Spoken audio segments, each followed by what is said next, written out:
High hello viewers, welcome to NTV. This is Tarak. This video is bat by కలర్స్లో join అవ్వండి, ఫిట్గా హెల్దీగా ఉండండి. సారంగ దర్యా ఈ తెలుగు పదం అనగానే మనకు జనరల్గా ఏం గుర్తొస్తుంది అంటే ఒక సూపర్ హిట్ సాంగ్ అనేది గుర్తొస్తుంది. బట్ ఈ 12 తర్వాత మాత్రం, జూలై 12 తర్వాత మాత్రం ఈ పేరు వినగానే మాత్రం ఒక సూపర్ హిట్ సినిమా గుర్తొస్తుందని చెప్పి ఆ సినిమా టీం చెప్తున్నారు. అంత కాన్ఫిడెంట్గా ఉన్నారు వాళ్ళ ఆ సినిమా సక్సెస్ పట్ల. సో మరి సారంగ దర్యా గురించి మరిన్ని ఇంట్రెస్టింగ్ విషయాలు తెలియజేయడానికి ఆ సినిమా టీం అంతా ఉన్నారు. మాట్లాడదాం. హలో రాజారామేంద్ర గారు. Hello sir. యాక్చువల్గా అంటే సినిమా గురించి, సినిమా ప్రమోషన్స్లో ఎవరెన్ని చెప్పినా కానీ బట్ మీ మార్క్ అనేది ఒకటి ఉంటుంది. మీరు చెప్తే ఎందుకో తెలియదు కానీ అది సూటిగా మైండ్లో కూర్చుంటుంది, మనసులో కూర్చుంటుంది, నీటిలో కూర్చుంటుంది. సో అదే చాలా మంది ఏంటంటే ఎటగారం లేదంటే నోటిదోలు అంటారు కానీ బట్ మీకు స్పాంటనిటీ అనేది అది మీరు రైటర్ అయి ఉంటే కనుక బాగా ఉపయోగపడేది అనిపిస్తుంది నాకు అప్పుడప్పుడు. అదే సార్, బాగా ఇమేజ్ ఉన్నోడు ఏదైనా చేస్తే అది స్పాంటేనిటీ, పెద్ద ఇమేజ్ లేని చేస్తే నోటిదోలు అంటారు. పెద్ద తేడా లేదు రెండింటికి, ఇమేజ్ తేడా. బట్ అంటే చూసే దృష్టికోణం కూడా ఉంటుంది. నేనైతే మాత్రం మీ ఇంటర్వ్యూలు ఎందుకు ఎంజాయ్ చేస్తానంటే స్పాంటనిటీకి ఎంజాయ్ చేస్తాను. బేసిక్గా ఊహించిన ఆన్సర్లు వస్తాయి. బేసిక్గా అంటే ఈ సారంగ దర్యా అనగానే మనకి super hit song already love స్టోరీలో మనం విన్నాము. అందరికీ ఒక ఊతపదం కింద అయిపోయింది అనమాట ఒక టైంలో. సో ఇప్పుడు ఇలాంటి ఒక సినిమాని దానికి అంటే జనరల్గా సినిమాలు మీరు చాలా చేస్తుంటారు. బట్ ఒక సినిమాకి మీరు స్టెప్ తీసుకొని కూర్చుని ప్రమోషన్స్లో దాన్ని ప్రమోట్ చేసి 10 మంది జనాలకి చేరువేలా చేయడం అనేది చాలా తక్కువ సినిమాలు చేస్తుంటారు. ఈ సినిమా మీకు అంత హుక్ పాయింట్ ఏమనిపించింది సార్? ఈ సినిమాకి నేను ఫేస్ ఆఫ్ ద మూవీ కింద ఉండాలి, జనాల్లోకి వెళ్ళాలని చెప్పేసి. అంటే నేను ఇంతవరకు చేయని క్యారెక్టర్ సార్. కాలేజీ లెక్చరర్, ఒక రెస్పాన్సిబుల్ పర్సన్. నేను యాక్చువల్గా మీరు చూసి ఉంటారు అన్నీ. నేను సెటర్కిల్ కానీ లేకపోతే టోటల్గా యాంటీ క్యారెక్టర్స్ కానీ చాలా సీరియస్ క్యారెక్టర్స్ చేశారు. ఇది టోటల్ రెస్పాన్సిబిలిటీ. ఒక ఇంట్లో ముగ్గురు పిల్లలు ఉన్న తండ్రి, వాళ్ళు టీనేజ్కి వచ్చాక వాళ్ళ ప్రాబ్లమ్స్. డైరెక్టర్ ఏంటంటే ఈ సినిమాలో చాలా ప్రాబ్లమ్స్ చాలా డీల్ చేశారండి. అంటే రిలీజియన్, క్యాస్ట్, జెండర్. మెయిన్ జెండర్ది కూడా చాలా సున్నితమైన విషయం అది. దాన్ని చాలా బాగా ట్రీట్ చేశారు. సో ఇంత ఫుల్ అంటే టోటల్గా సినిమా థీమ్ ఏంటంటే ఎప్పుడైనా ప్రతి ఒక్కడికి రకరకాల ప్రాబ్లమ్స్ వస్తాయి లైఫ్లో. ఆ ప్రాబ్లంతో ఆగిపోవద్దు. అది లైఫ్లో ప్రాబ్లం అనేది చిన్న ఇష్యూ, అదే పెద్ద ఇష్యూని చేసేసుకుని కొంతమంది సూసైడ్ చేసుకుంటుంటారు, కొంతమంది డిప్రెషన్లోకి వెళ్ళి తాగుడుగా అలవాటు పడిపోయి లైఫ్ రూయిన్ చేసేసుకుంటారు, కొంతమంది పిచ్చోళ్ళలాగా ఇంకా చేసే పని మీద కాన్సన్ట్రేషన్ పోయి ఇంట్లో కూర్చోవటం లేకపోతే వైలెంట్గా అయిపోవటం చేస్తుంటారు.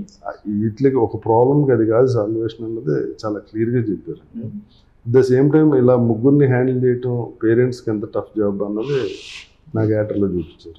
అంటే ఒక రకంగా మోటివేషనల్గా కూడా ఉంటుంది జనాలకి.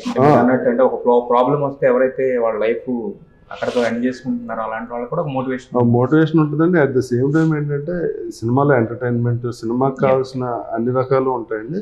దాంతోపాటు ఇది కూడా నెంబర్ ఆఫ్ క్యారెక్టర్స్ ఉంటాయి, మీకు ఎంగేజ్డ్గా ఉంటుంది సినిమా అంతా, ఎక్కడ బోర్ కొట్టడం. అయితే హాయ్ యశస్వి.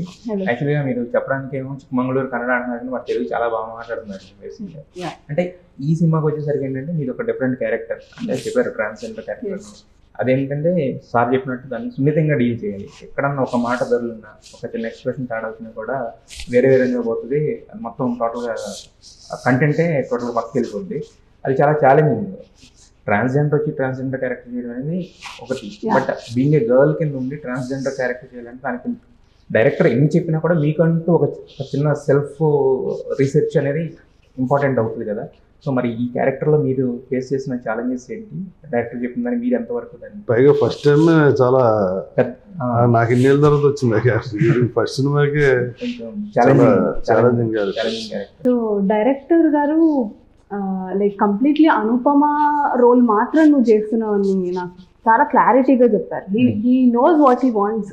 ఒక క్లియర్ పిక్చర్ ఇస్తారు, నాకు ఇదే కావాలి, ఇలానే కావాలి అని. సో నాకు అంత కష్టంగా అయితే అనిపించలేదు. He was very clear with what he wanted. And after the transformation Anupama క్యారెక్టర్లో నేను ఈజీగా చేయగలిగాను. Nowhere he wanted me to behave like a trans women. He said Anupama ఇది అనుపమ అంతే. ఎక్కడ మీరు ఆ బిహేవియర్లో కానీ బాడీ లాంగ్వేజ్లో కానీ ఎక్కడ అలా కనిపించద్దు అనే నాకు he wanted to show me like that. Yeah, completely girl లానే కనిపించాలి, నా కాస్ట్యూమ్స్ కానీ నా లుక్స్ కానీ, అది ఇంకా లైక్ చాలా సెన్సిటివ్ గా హీ టుక్ దట్ క్యారెక్టర్. సరే, అయితే యాక్చువల్గా ఇప్పుడు మొత్తం పొలిటికల్ సీజన్ అయిపోయింది, క్రికెట్ సీజన్ అయిపోయింది, ఇప్పుడు ప్యూర్గా సినిమా సీజన్ మొదలైంది. కల్కితో ఆల్రెడీ ఒక గ్రాండ్ వే ఓపెన్ అయింది. బేసిక్ ఏంటంటే సమ్మర్ సీజన్ మనకి, అన్ఫార్చునేట్లీ సార్ సమ్మర్లో వేరే వచ్చి అవి బాగా అనిపిస్తుంది. ఇప్పుడు ఈ సీజన్ స్టార్ట్ అయింది కదా. సో అయితే ఏపీ గురించి మనం మాట్లాడుకుంటే కనుక మీది భీమవరం, మాది ఆ దగ్గర అనుకోండి. అది ఒక పాలిటిక్స్ ఒక సెంటర్ ఆఫ్ అట్రాక్షన్ ఉంది కదా. ఎందుకు మాట్లాడుతున్నానంటే ఇది ఫ్రమ్ ఫిల్మ్ ఫెటర్నిటీ నుంచి పవన్ కళ్యాణ్ గారు అక్కడ డిప్యూటీ సీఎం కింద ఉండడం అనేది ఇప్పుడు చాలా మంది చాలా రకాలుగా ఇది చేస్తున్నారు కదా. సో మీరు ఆ కుటుంబానికి కూడా కొంచెం దగ్గర కాబట్టి, సో మీరు ఎలా చూసారో, మీకు ఎలా అనిపించింది అది? మా పెద్దనాన్నగారు కూడా ఎంపీ అండి, నర్సాపురం ఎంపీ చేశారు, బొప్పరాజు విజయ్ కుమార్ రాజు. నాకు చిన్నప్పటి నుంచి పొలిటికల్ నేపథ్యం ఉంది. ఇప్పుడు అక్కడ ఏ సెక్షన్ హ్యాపీగా లేని ఒక పొజిషన్లో కళ్యాణ్ గారు ఎక్స్ట్రాడినరీ చేసింది ఏంటంటే, ఒక ఎగ్నెస్ట్ ఓటు చేయకూడదు, అదే ఆ గవర్నమెంట్కి ఎగ్నెస్ట్గా ఎవరైనా ఓటు వేయాలనుకుంటే ఆడికి రెండు మూడు ఆప్షన్స్ ఉండకూడదు, ఉంటే ఛాన్సెస్ తగ్గిపోతే ఒకటే ఆప్షన్, అది కాకపోతే ఇది అన్న ఆప్షన్ పెడితే మాత్రం మనం దీన్ని ఓవర్కమ్ చేయొచ్చని ఆయన తీసుకున్న డెసిషన్ ఇవాళ రిజల్ట్కి మెయిన్ కారణం. వాళ్ళందరూ ఒకే తాటి మీద తేవడం కూడా చిన్న విషయం కాదు, ఆయన చాలా బాగా చేస్తారు. అంటే మీరు అన్నట్టు అంటే సినిమా ఇండస్ట్రీ నుంచి కొన్ని కష్టాలు ఎదుర్కొన్నాం, ఇలాంటివన్నీ వచ్చినాయి కదా. అవునండి. ఇప్పుడు సినిమా ఇండస్ట్రీకి అంటే as a cinema industry person గా మీకు ఏమనిపిస్తుంది? అంటే సార్, కళ్యాణ్ గారి సినిమాకి అంటే పెద్ద బడ్జెట్ సినిమాలకి టికెట్ రేట్ హైప్ చేయకపోతే, ఇప్పుడు 200-300 కోట్లు పెట్టుకుని సినిమా తీసి 50 రూపాయలకి చూపించేద్దాం అంటే అది జరిగే పని కాదు ప్రాక్టికల్ గా. ఇప్పుడు ఆడియన్ కూడా డబ్బులు ఇచ్చి ఎంజాయ్ చేయడానికి హ్యాపీగానే ఉన్నాడు. ఇప్పుడు ఈ ఓటీటీ ప్లాట్ఫామ్స్ మంత్లీ మీకు 800-1000 రూపీస్ కూడా పే చేసి మంత్లీకి చూస్తున్నారు. కంటెంట్ చూడటానికి వాళ్ళు డబ్బు స్పెండ్ చేయడానికి ఎవరు ఆలోచించట్లా. ఇప్పుడు అటువంటిప్పుడు ఇంత బడ్జెట్లో సినిమా తీసినప్పుడు ఆ టికెట్ రేట్ పెంచడం అనేది చాలా మినిమం గవర్నమెంట్ చేయాల్సింది. అది కూడా లేకుండా కళ్యాణ్ గారి సినిమాకి ఇవ్వకుండా, అటు చిరంజీవి గారి సినిమాలకి ఇవ్వకుండా, మన పుష్ప సినిమాకి కూడా ఇవ్వకుండా, అది చాలా యాంటీ భావం వచ్చిందండి. సినిమా అంటే ఆర్టిస్ట్కి హీరోలకి కాదు, ఆడియన్స్లోనే ఇదేంట్రా మన హీరోల సినిమాలు వస్తుంటే హ్యాపీగా చూద్దామంటే కుదరట్లేదన్న, టికెట్ రేట్ తగ్గించారు పెంచలేదని హ్యాపీగా ఎవడో చూడలేదండి. పెంచుంటే బాగుండేది కదా అనే చూశారు. అది కూడా అది అనుకోకుండా రివర్స్ అయినాయి అన్నీ. దాంతో సేమ్ అంటే రోడ్లు వేయకపోవటం మెయిన్ అంటే సైకిల్ మీద వెళ్ళేవాడైనా అప్పుడు ఫారెన్ గారు అనుకోండి, షాగప్ జోర్స్ పోయి మళ్ళీ ఎన్నిసార్లు బాగా చేయించుకుంటాడు ఆడి మాత్రం. ఇలా ప్రతిదీ అది ఎగ్నెస్ట్ ఒక్క ఫ్యాక్టరీ కూడా రాకపోవటం, ఇవన్నీ కలిసి ఈయన తీసుకున్న డెసిషన్ ఒకటే ఉండాలి. ఆ పొజిషన్లో ఎన్ని పార్టీలు కలిసినా ఒకటే సింబల్ మీద ఉండాలి అన్నదే. అయితే ఇది సినిమా ప్రమోషన్ కాదన్న, బట్ అంటే మీరు ఇది చెప్పారు కాబట్టి నాకు ఒక చిన్న ఇంతకుముందు ఒకసారి మీరే అంటే ఇంతకుముందు గవర్నమెంట్ని మీరు పొగుడుతా ఒకసారి. అవునండి, నేను ఆయన యంగ్ అండ్ ఇది డైనమిక్ లీడరు, నేను డైనమిక్ లీడరు, నవరత్నాలు అని పెట్టారు, పర్ఫెక్ట్గా ఫస్ట్ ఇయర్ అమలు చేశారు, అవన్నీ ఓకే. ఇప్పుడు ఇక్కడ కేసీఆర్ గారు కూడా చాలా ఎక్కువ చేశారు, కానీ ఎందుకు జనం యాక్సెప్ట్ చేయలేదు? జనాన్నే మనం అనుకోవాలి, మన ఇండివిజువల్ ఇది ఇండివిజువల్. కాకపోతే ఓవరాల్గా జనం ఎందుకు మనల్ని కాదన్నారు అన్నదే మనం దాని మీద రివ్యూ చేసుకోవాలి 100%. అయితే సార్, అక్కడ పెద్ద సినిమాలకి రేట్లు పెంచడం ఉంది, ఇక్కడ కూడా రేవంత్ రెడ్డి గారు కూడా పెద్ద సినిమాలకు సంబంధించి ఎవరన్నా రేట్లు పెంచుకోవడానికి వచ్చినప్పుడు మాకు ఇప్పుడు 650 కోట్లతో కలిపి తీశారు అనుకోండి, మీరు ఆ టికెట్ 50 రూపాయలు అంటే అది రెవెన్యూ ఎలా వస్తుంది? ఫర్దర్గా పెద్ద సినిమాలు చేయాలంటే కష్టం కదా, అది మెయిన్ ప్రాబ్లం. అదే నేను అన్నాను, అంటే ఇక్కడ రేవంత్ రెడ్డి గారు కూడా చెప్పారు. బట్ అంటే కాకపోతే ఫస్ట్ నుంచి ఉన్నది ఏంటంటే చిన్న సినిమాలకి కూడా ఒక అండా ఉండాలనేది ఒకటి ఉంది కదా. అంటే మీరేంటి పెద్ద సినిమాలు చేస్తారు, చిన్న సినిమాలు కూడా చేస్తున్నారు. ఇప్పుడు ఈ సినిమా ముందుకు వచ్చి ప్రమోట్ చేస్తున్నారు అంటే అదే దానికి ఉదాహరణ. సో మరి అంటే చిన్న సినిమాలు ఎక్కువగా దాని మీద దిల్ రాజు గారు వీళ్ళందరూ ఒక రౌండ్ టేబుల్ సమావేశం పెట్టుకుని అటు చంద్రబాబు నాయుడు గారు, ఇటు రేవంత్ రెడ్డి గారు కూడా వెల్కమ్ చేశారు. మీ ప్రాబ్లమ్స్ ఏమైనా ఉంటే మాకు క్లియర్గా చెప్పండి అని. ఇప్పుడు ప్రొడ్యూసర్ కౌన్సిల్, ఛాంబర్ వీళ్ళందరూ, సురేష్ బాబు గారు వీళ్ళందరూ కలిసి ఒక రౌండ్ టేబుల్ పెట్టుకుని మన ప్రాబ్లమ్స్ చిన్న సినిమాకి ఇలాగా ఒక సందేశాత్మక సినిమాలు ఆడియన్స్ రీచ్ అవ్వాలంటే ప్రొడ్యూసర్కి ఎంతో కొంత సబ్సిడీ ఇవ్వాలి. ఇది వరకు రామారావు ఇచ్చేవారు. అలాగే ఏదో చేద్దామని చెప్పి ఒక ప్రపోజల్ తెచ్చారని అది జరుగుతుంది కూడా, బాగానే ఉంటుంది. ఓకే, మొత్తం అంటే రాను రాను ఇంక ఇండస్ట్రీ అనేది మంచి రోజులు వచ్చింది, చాలా మంచి రోజులు వచ్చింది. Okay sir. అయితే యాక్చువల్గా కంపారిజన్ కాదు కానీ బట్ బేసిక్గా మీరు అన్నారు ఇది ఫస్ట్ టైం నేను చేస్తున్నాను, ఇలాంటి క్యారెక్టర్లు ఇంతకుముందు బేసిక్ రాజేంద్ర ప్రసాద్ గారు లాంటి వాళ్ళు చేసేవాళ్ళు యాక్చువల్గా. సో మరి ఆవిడ చెప్పారు, డైరెక్టర్ చాలా క్లారిటీగా చెప్పారు, you have should behave like a women అని. మరి మీకు ఈ క్యారెక్టరైజేషన్ చెప్పినప్పుడు మీకు చెప్పిన ఇదేంటి, ప్లస్ ఎందుకంటే మీరు గ్లాసెస్తో కనిపించడం చాలా రేర్ అనుకుంటా నాకు తెలిసి. అవునవును. సో మరి ఈ క్యారెక్టరైజేషన్ పరంగా మీరు అంటే ఇది ఒక కాలేజ్ లెక్చరర్, Yeah. మామూలుగా స్టూడెంట్స్ తో డిసిప్లిన్డ్ గా ఉండమని చెప్పి క్యారెక్టర్. అటువంటిది అంత డిసిప్లిన్డ్ గా స్టూడెంట్స్ బోధించేవాడు. ఇంట్లో ముగ్గురులో ఇద్దరు డిసిప్లిన్ లేకుండా ఉంటే తన పడ్డ స్ట్రగుల్ ఏంటి, మనం అందరికీ చెప్తున్నాం కానీ మన ఇంట్లోనే ఆ పని జరగట్లేదు అన్న దాని మీద తను ఎంత స్ట్రగుల్ అయ్యాడు, తర్వాత వాళ్ళందరినీ ఎలా సెట్ చేశాడు అన్నది సినిమా. అయితే ఇప్పుడు వీళ్ళందరిలో కూడా మీరు చూసుకుంటే బీయింగ్ సీనియర్ కనిపిస్తున్నారు కదా. సో అంటే ఇప్పుడు ఇంతమంది చేస్తున్నప్పుడు ఏంటంటే మీ నుంచి ఏదో నేర్చుకోవాలని చెప్పి వాళ్ళు ఉంటారు కదా యాక్చువల్గా. సో మరి వాళ్ళతో ఎలా ఉండేది మీకు, వాళ్ళ నుంచి కూడా మీరు ఏమైనా నేర్చుకున్నారు? ఎందుకంటే వాళ్ళ నుంచే నేర్చుకున్నాను, నా దగ్గర నుంచి నేర్చుకోవడానికి వాళ్ళకి ఏమి ఉండదు. మీరే నేర్చుకున్నారు, ఏం నేర్చుకున్నారు సార్ వాళ్ళ దగ్గర నుంచి? అంటే వీళ్ళు ఏ బ్యాక్గ్రౌండ్ లేకుండా వచ్చిన వాళ్ళు.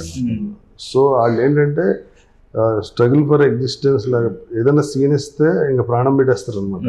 మొత్తం లుక్ కాడి నుంచి ప్రతిదీ రిహార్సల్ చేసుకోవటం, సీన్ ముందే ఇచ్చేయటం. మావాడైతే మొత్తం సీన్ అంతా ఆడి మీదే ఉండాలని చెప్పి బాగా డైరెక్టర్ని ప్రెజర్ కూడా తీసుకొస్తుంటాం. ఇలా కూడా జరిగింది అన్నమాట. అయితే అంటే చిన్న సైజు వెన్నుపోట్లు కూడా జరిగింది. అంటే ఈ సినిమాతో సెటిల్ అయిపోవాలని ఉంటది కదా, అవన్నీ చేశారు వాళ్ళు అసలు. ఓకే ఓకే ఏమ్మా, ఈయన చెప్పినంత కరెక్ట్ అయినా, మీ ఫాదర్ అంటే సినిమాలో ఫాదర్ చెప్పినంత కరెక్ట్ అయినా, మీ నుంచి ఆయన నేర్చుకున్నాం కానీ మా నుంచి ఏం నేర్చుకోలేదు అంటున్నారు? అదే సార్, చాలా నేర్చుకున్నాం. అంత పెద్ద సీనియర్ ఆర్టిస్ట్ తో వర్క్ చేయడం it is a pleasure also to work. మీరు పెద్ద అయినా ఆ సీనియర్ ఆర్టిస్ట్ అంటే ఆయన ఒప్పుకోరు, ఆయన ఐఎమ్ యంగ్ అట్ హార్ట్ అంటారు మీరు. ఇండస్ట్రీలో సీనియర్, ఏజ్ తో కాదు, ఇండస్ట్రీలో senior. We had lot to learn with it. yes sir. అంటే యాక్చువల్గా ఇంత ముందు మనం మాట్లాడుకున్నట్టే ఇది చాలా సున్నితమైన పాయింట్ సార్, కొంచెం అటు ఇటు అయినా కూడా ఇబ్బంది అవుతుంది కదా. అంటే ఇలాంటివి మనం రియల్ లైఫ్ లో కూడా చూస్తున్నాం. అంటే ఏం లేదు సార్, డైరెక్ట్ గా మాట్లాడుకోవాలంటే ఇప్పుడు ట్రాన్స్జెండర్ కింద ఒక అబ్బాయి అమ్మాయి కింద మారాడంటే తనకి హార్మోన్ డెఫిషియన్సీ, ఫిమేల్ ఇది ఎక్కువ ఉండటం వల్ల ఆ బిహేవియర్ అలా వస్తుంది. ఇప్పుడు మీరు మగవాళ్ళగా వీళ్ళు ఆడవాళ్ళగా ఎలా ఉన్నారు, at the same time hormone defect వల్ల వాళ్ళకి ఫీలింగ్స్ అన్ని అలా ఉంటాయి. దాన్ని మనకు రెస్పెక్ట్ ఇవ్వాలి. ఆయన ఏం పైనుంచి ఏలియన్ కాదు కదా, one of the human being. అది కూడా హార్మోన్ డెఫిషియన్సీ తన తప్పేం లేదు అందులో, అది బయలాజికల్ గా వచ్చింది కాబట్టి మనం సపోర్ట్ చేస్తే వాళ్ళు కాన్ఫిడెంట్గా ఉంటారు. ఇప్పుడు మనం బయట చూస్తే చాలా మంది చాలా పెద్ద కుటుంబాల్లో ఉన్న వాళ్ళకి ఇది వస్తే వాళ్ళని బయటికి పంపించేస్తే వాళ్ళు బాంబేలో ఎలాగా జీవితాలు నాశనం చేసుకున్నారు. వాళ్ళు ఆల్రెడీ బాడీలో ఉన్న చేంజెస్ వల్ల మానసికంగా విపరీతమైన స్ట్రెస్ ఉంటుంది. అది కాకుండా బయట నుంచి ఫైనాన్షియల్ స్ట్రెస్ ప్లస్ సమాజంలో ఏసిడింపులు, అంటే ఎవడైనా దగ్గరికి వెళ్ళటానికి కూడా వేరే రకంగా చూడటం, లేకపోతే ఏదో ఒకటి అనటం, ఇవన్నీ వాళ్ళకి విపరీతమైన ఇది ఉండి సూసైడ్ టెండెన్సీ వచ్చేస్తాయి. ఆ ట్రెండ్ మారాలి. ఇప్పుడు ఐఏఎస్ ఆఫీసర్లు, ఐపీఎస్ ఆఫీసర్లు కూడా అవుతున్నారు.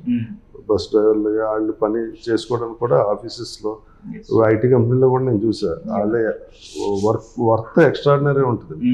సో మనం కూడా మనలాంటి ఒక హ్యూమన్ బీయింగ్ అని చెప్పి రెస్పెక్ట్ ఇచ్చి వాళ్ళతో మనం నార్మల్గా బిహేవ్ చేయగలిగితే వాళ్ళు కూడా ఈ సమాజంలో ఒక గౌరవప్రదమైన దీంట్లో ఉంటారు అన్నది మెయిన్ థీమ్.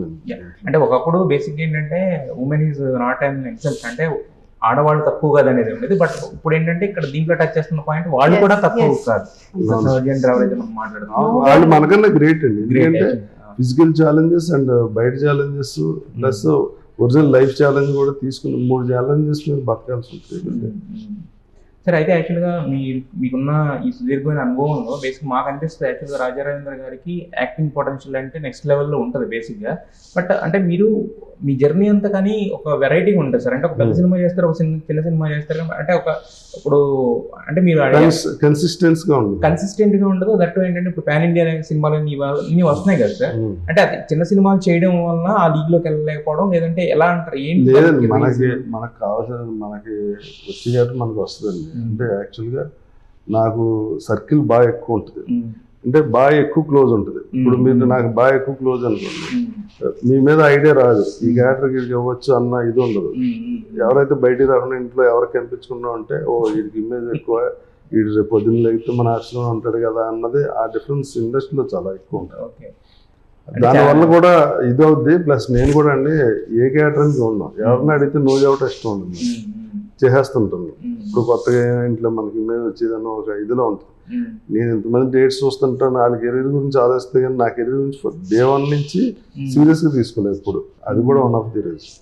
అంటే అనిపిస్తుంటారు సార్ దాని రెగ్రెట్ అయిన ఉంటుందా లేదు ఓకే మనం అంటే ఈ మధ్యన ఇప్పుడు ఈ క్యారెక్టర్ చేసాక రెగ్రెట్ అయింది. మనం కొంచెం కాన్సన్ట్రేట్ చేసి ఉంటే ఇటువంటి మంచి మంచి క్యారెక్టర్లు చేసి ఉండేవాళ్ళేమో, పోనీ ఇప్పటి నుంచి అన్న చేద్దాం అని మొదలు పెట్టాము. ఇక ఇప్పటి నుంచి మాత్రం ఒక మంచి ఫుల్ ఫ్లెడ్జ్డ్ క్యారెక్టర్స్ లోనే, అంటే half sheet 1 sheet call sheet కాకుండా కొంచెం ఫుల్ ఫ్లెడ్జ్డ్ గా ఆ మైండ్ సెట్ మారగానే అటువంటి వేషలో 3 వచ్చినాయి. ఇప్పుడు ఇంకోటి నూడిల్స్ అని తమిళ సినిమా రీమేక్ చేస్తాను, అది కూడా మెయిన్ రోలే, అది కూడా బాగా వస్తుంది, స్టార్ట్ అవుతుంది. మీరు అనుకోవడమే లేటు మాత్రం 3 సినిమాలు వచ్చినాయి మెయిన్ బాగుంది. అమ్మ ఇప్పుడు అంటే రాజా రవీంద్ర గారు ఇండస్ట్రీలో మోర్ దాన్ 35 years నుంచి ఉన్నారు యాక్చువల్గా. మరి ఆయన చూసి మీరు ఇందాక అన్నారు మేము నేర్చుకున్నాం అన్నారు కదా, ఏం నేర్చుకున్నారు? What you have learned from? ఎలా సెటైర్ లేకూడదు అదైతే నేర్చుకున్నా సార్, నిజంగా ఎలా వేయకూడదు ఓకే. సడన్ గా ఏదో ఒకటి అంటారు కానీ అది జోకా లేకపోతే సీరియస్ గా అంటున్నారా లేకపోతే ఎట్టకారంగా అంటున్నారా ఏం అర్థం కాదు కొన్నిసార్లు. ఆయన భీమవరం, ఓకే. మా గోదావరి వాళ్ళకి ఏంటంటే సీరియస్నెస్ అనేది ఎప్పుడో వస్తే అది డైరెక్ట్ గా వచ్చేస్తుంది కానీ సెటైరికల్ గా చెప్పం మేము, మిగతాదంతా హార్ట్ఫుల్ గా అయితే చెప్పరు కానీ ఇట్ ఇస్ జస్ట్ అలా హార్ట్ఫుల్ గా చెప్తారు. హార్ట్ఫుల్ గా చెప్పకుండా ఎలా ఉంటారు? మీరు బాగా చేశారంటే హార్ట్ఫుల్ గా వేసినా గానీ సీరియస్ గా ఉండదు, జస్ట్ అలా ఫ్లో లో అంటారు. అది హర్టింగ్ గా కూడా ఉండదు యాక్చువల్ గా, అర్థం చేసుకునే దాన్ని బట్టి ఉంటుంది. ఆయన అన్నట్టు ఒక స్థాయి ఉన్నోడు చెప్తే ఒక రకంగా ఉంటది, చెప్తే ఒక రకంగా తీసుకునే దాన్ని బట్టి ఉంటుంది యాక్చువల్ గా. అయితే సార్ అంటే ఈ సందర్భంలో అంటే అవుట్ ఆఫ్ ద బాక్స్ అయినా ఒక చిన్న క్వశ్చన్, ఎందుకంటే మీరు కూడా సొంతంగానే కాళ్ళ మీద నిలబడి వచ్చారు, ఎవరు మీకు సపోర్ట్ ఏం లేదు నాకు తెలిసిన ఇండస్ట్రీలో. సీరియల్స్ చేశారు, సినిమా చేశారు. అయితే సీరియల్స్ లో కూడా మీరు ఒక అప్పట్లో సీరియల్స్ లో ద హ్యాండ్సమ్ హీరో ఎవరంటే మీ పేరు వచ్చింది అన్నం సీరియల్. ఇంకో సీరియల్ కూడా సితారా గారితో ఈనాటి రామాయణం, ఆ 2 కూడా ఈటీవీలో వచ్చింది సార్. అయితే రీసెంట్ గా అన్ఫార్చునేట్లీ పెద్ద అయిన ఇదేంటి. సో ఎలా అనిపించింది సార్? అంటే మనకి తెలిసిన వాళ్ళు ఇదేనే ఒక ఇది ఉంటుంది, మన ఎదుగుదలకి కాస్త కూస్తో తోడ్పడిన వాళ్ళు, మనకు పేరు రావడానికి కారణమైన వాళ్ళు. అంటే మన ఫ్యామిలీలో పెద్ద ఆయనలాగే ఉంటది కదండి. ఆయన చాలా మందికి ఆయన లైఫ్ ఇచ్చారు. ఆ ఈటీవీ దానివల్ల ఎన్నో 100,000 మంది, ఫిలిం సిటీ ఏంటి, ఆయన కింద పనిచేసేందులో కొన్ని వేల మంది, లక్షల మంది ఉన్నారు. ఇంట్లో పెద్దకి పోయినట్టే ఉంటుంది, ఫాదర్లీ ఫీలింగ్ ఉంటుంది. ఆయనతో ఎక్స్పీరియన్స్ ఉన్నాయి సార్? నాకు నేను ఆయన చాలా తక్కువ అండి కలవటం. అంటే నాకు సుమన్ గారు బాగా ఫ్యాన్, ఆయనే రైటర్ అండ్ ఇది దీనికి అందానికి ఆయన డైరెక్షన్ కూడా చేశారు. అది కొంత ఇది నాకు సాంగ్స్ పెట్టి అందులో సినిమాలాగే చేశారు. అన్నం నాకు క్లాసికల్ నేర్చుకున్నాను సార్ అంటే ఒక క్లాసికల్ సాంగ్ కూడా పెట్టారు అందులో. నేను ఫస్ట్ టైం అందంలోనే classical song, first and last అది. తర్వాత ఫిలిం సిటీలో ఒక 11 days సినిమా లాగా ఒక 11-12 జనరేటర్లు పెట్టి 11 nights తీశారు. అది ఎక్స్ట్రాడినరీ ఉంటుంది, సినిమాలో సాంగ్ లా ఉంటుంది. అలా 7 సాంగ్స్ పెట్టి సినిమాలో నా క్యారెక్టర్ ఎక్స్ట్రాడినరీగా రాశారు. అది దానికి ఎప్పుడు ఆయన థ్యాంక్స్. ఆయనతో కొంచెం ఎక్కువ క్లోజ్గా ఉంటుంది, అంతేగాని ఇంత పెద్ద మ్యాక్సిమం 2 సార్లు కలిసి. అయితే అమ్మ సారంగ్ గారి జనరల్గా ఏంటంటే ఒక యాక్ట్రెస్ ఎవరన్నా ఒక వస్తున్నాం అంటే కనుక సినిమాలో ఒక సాంగ్స్ ఉండాలి, నాకు ఇలా ఉండాలి అలా ఉండాలి. బట్ మీ క్యారెక్టర్ ఆర్క్ వచ్చేసరికి కొంచెం డిఫరెంట్ ఇది కదా. క్యారెక్టర్ ఆర్క్ గురించి మాట్లాడుతున్నాం, జెండర్ గురించి మాట్లాడుతున్నాం. క్యారెక్టర్ ఆర్క్ ఎలా అనిపించింది మీకు? దాన్ని పోర్ట్రే చేసిన తర్వాత హీరోయిన్ లాగా ఉంటుంది. చాలా బ్యూటిఫుల్ క్యారెక్టర్ అండి యాక్చువల్లీ. ఎక్కువ దాని మీదే ఫోకస్ చేసి దాన్ని నెగటివ్ గా ఎక్కడ తీసుకెళ్ళలేదు క్యారెక్టర్ ని. చాలా బ్యూటిఫుల్ గా, సెన్సిటివ్ గా. తనకి అమ్మాయికి ఇంకో సాంగ్ కూడా ఉంటుంది, శివ చంద్ర గారు తన పేరు అన్నమాట సాంగ్ లో.